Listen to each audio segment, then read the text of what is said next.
Hi friends, మీ చేతిలో ఉన్న currency note నిజంగా కాగితంతోనే తయారవుతుందా అనుకుంటున్నారా? చాలామంది అలాగే అనుకుంటున్నారు. కానీ నిజం ఏంటంటే చాలా దేశంలో కరెన్సీ నోట్లు సాధారణంగా కాగితంతో కాకుండా ప్రత్యేకమైన కాటన్ ఆధారిత ఫైబర్ పదార్థంతో తయారు చేస్తారు. దీనికి ఒక ముఖ్యమైన కారణం ఉంది. సాధారణ కాగితం కొన్ని రోజుల్లోనే చినిగిపోతుంది, కానీ కరెన్సీ నోటు రోజు వేలాది మంది చేతుల్లో తిరుగుతాయి.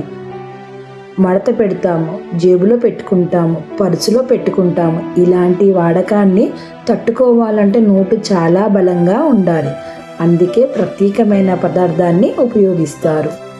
మరొక ఆసక్తికరమైన విషయం ఏంటంటే అన్ని దేశాల్లో ఒకే కరెన్సీ నోట్లను ఉపయోగించు. ఆస్ట్రేలియా, కెనడా వంటి కొన్ని దేశాల్లో పాలిమర్ నోట్లు ఉపయోగిస్తున్నాయి. ఇవి ప్లాస్టిక్ ఆధారిత పదార్థంతో తయారవుతాయి. ఇవి ఎక్కువ కాలం మన్నుతాయి, నీటికి తడిసిన సులభంగా పాడవవు. అలాగే నకిలీ నోట్లు తయారు చేయడం కూడా కష్టమవుతుంది.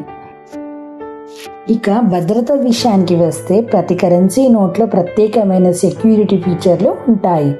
వాటర్ మార్క్, సెక్యూరిటీ థ్రెడ్, రంగు మారే ఇంక్, మైక్రో ఫిట్టింగ్స్ వంటి లక్షణాలు నకిలీ నోట్లను గుర్తించడంలో సహాయపడతాయి.